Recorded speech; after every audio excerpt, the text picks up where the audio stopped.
Big results from Keenstar. Airwax is on the top 10 as well.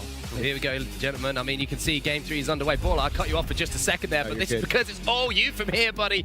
Stress and Baller, round number 3 underway. Take it away. So, here we go. Dropping into round number 3. Everybody's thanked the driver, and we are riding on with Liquid Poach. Dropping in for Game 3 of the ESL Katowice Royale. He's heading for that east side of the volcano for now. He's been dropping towards that sunny steps, trying to win that drop, trying to make so nobody wants to contest him anymore, but also grabbing those early elims. It's one of the best spots out of Season 8 that's come in this northeast side.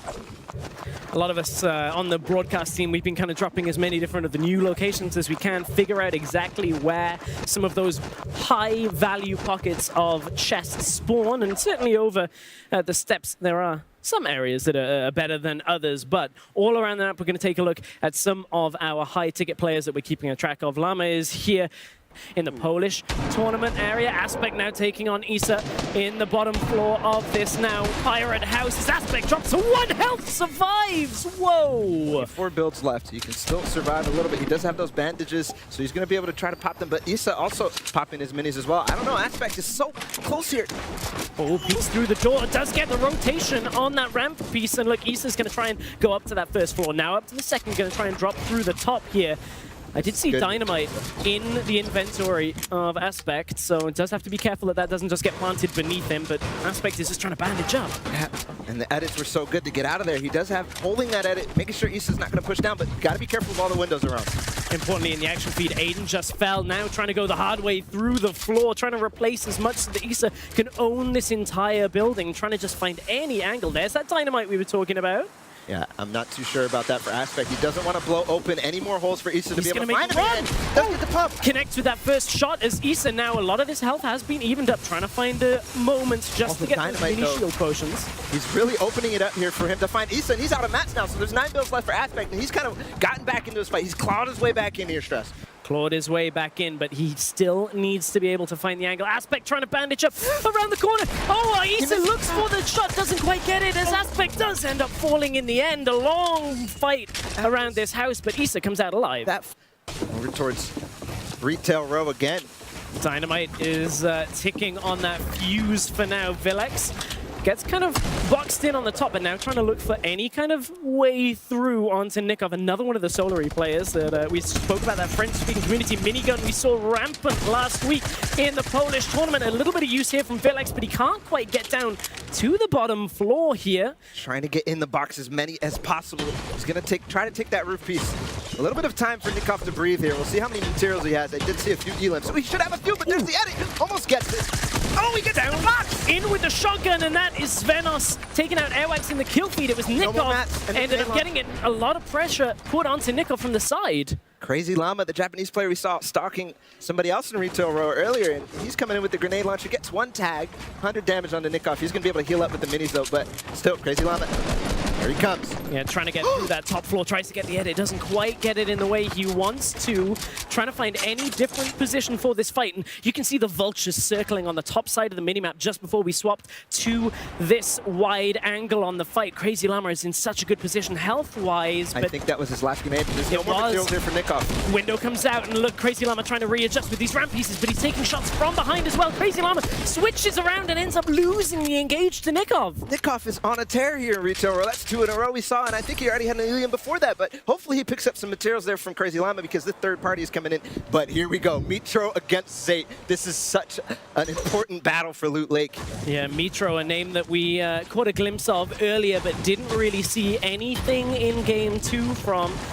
One of those names that people expect a lot from. He's got moves named after him. Yeah. He does his 90s in a specific way. People say Mitro is one of those players to watch out for, but 0 eliminations on the board for now. Yeah, one of the most winningest players in EU. We actually see Beehive is also setting up nearby. I think Zate decides he wants to back off from Mitro. Zate is up ahead in the standings for Mitro. I think Mitro is in around 68th position. Zate around 30-something. Tixi now taking on Poverty. Poverty, a player in the Polish portion of the tournament that didn't really live up to a lot of the expectations that people had put on him. Ended really quite low down, especially if I remember rightly on the solos portion. But Tixi trying to just get any kind of sight he can. But there's a third party, as that was Zeke taking out Tixi from the side. Those are Season 8 has brought on. We've got a lot of people up towards that northeast area. Obviously, the Stormwing was vaulted for Season 8. We also have had a removal of a lot of rifts. It was one where all the engagements were happening, and there was nothing really to turtle up on because there's so many cracks in the wall. But here's a replay here. Bowman onto Kinzel, just opening that window. I think he was stuck in the football net, as you would say there. Yeah, stuck in the net, but got a lot more than just net at that point. As Nikov, we saw some of his engagements to start off. This was the drop in that Nikov ended up picking up that elimination from. As a second challenger approached. Great player in his own mind. I'm excited to see him playing up against some of the world's best as well as history. He's gatekeeping this Storm. Doesn't quite connect with the first one, but that is a lot of shots that connect in the end. Is trying to hunt down this elimination for himself, and he does. Teammate on teammate again. And that's interesting there.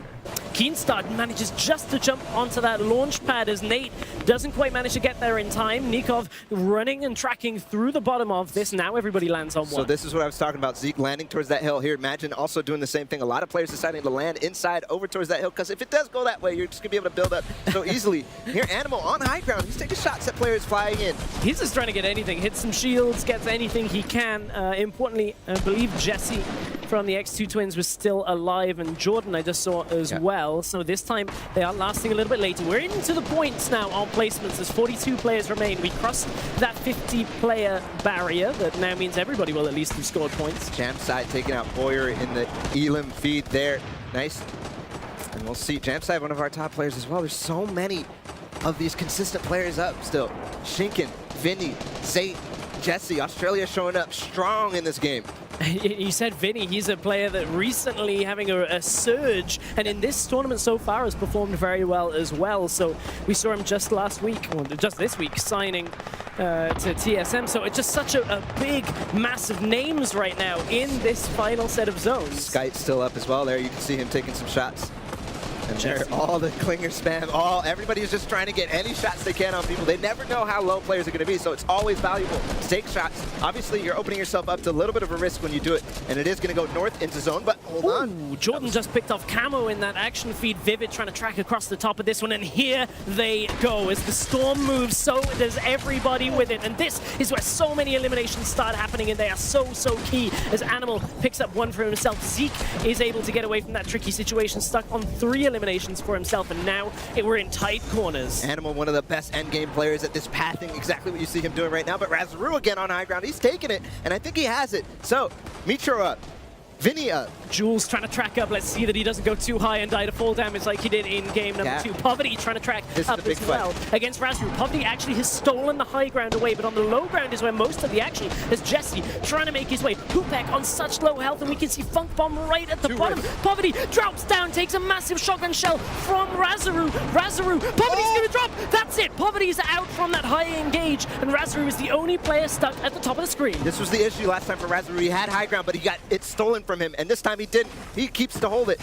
26 builds left, so he has enough to stay in the zone for now, but he's going to need some of them from further eliminations. 0 eliminations in this game, and opting mainly for placement points as we continue. 15 builds as he puts a new ceiling on the house. 72 Hours just got 2 Elams in the zone. He's so close. I think he just got another one down on low ground as well. He's in the Storm, though, ends up falling to it as Mitro tries to get the high ground. Massive damage comes through as Mitro checks above him just to make sure there's no rifts. Nobody circling the skies. Yeah, 7 players left. Mitro on high ground. This is exactly where he sells. He has the RPG, but he's no ammo. So we'll see what he's able to do from high ground. Animal's still up as well.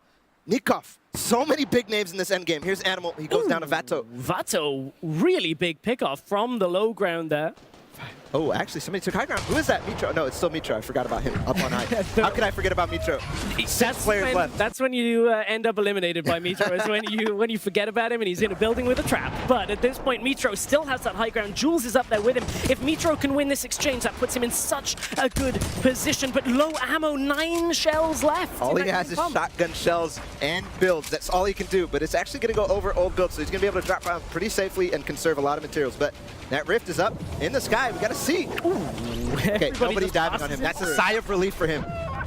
Sigh of relief, but it also means he's got to have to build back down. Majin has had a great game so far. I've seen his name constantly in the action feed. Those eliminations have been ticking up. Stuck in zone, though. That's going to be it for him. He goes down the zone.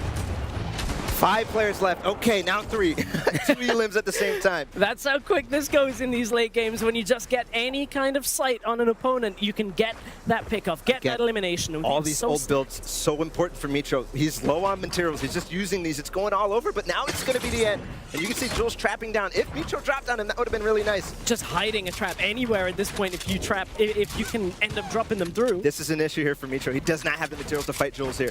He needs to possibly keep away. Fat Toe has the advantage, I think, going all the way down to low ground, but Jules actually dropping down. He decides, yes, I want to do this. So Mitro actually back to the advantage. Ooh, Mitro gonna have to build his way down the stairs as Vato does end up losing to Jules. It's a 1 versus 1. Mitro is nearly on the low ground, but now the shotgun maybe comes into effect. He really only needs 1 shot to connect to pick up this game for himself, and with the high ground, he's just trying to find any kind of position that he can. It's only a green though, and that shot was so close from Jules. 80 there.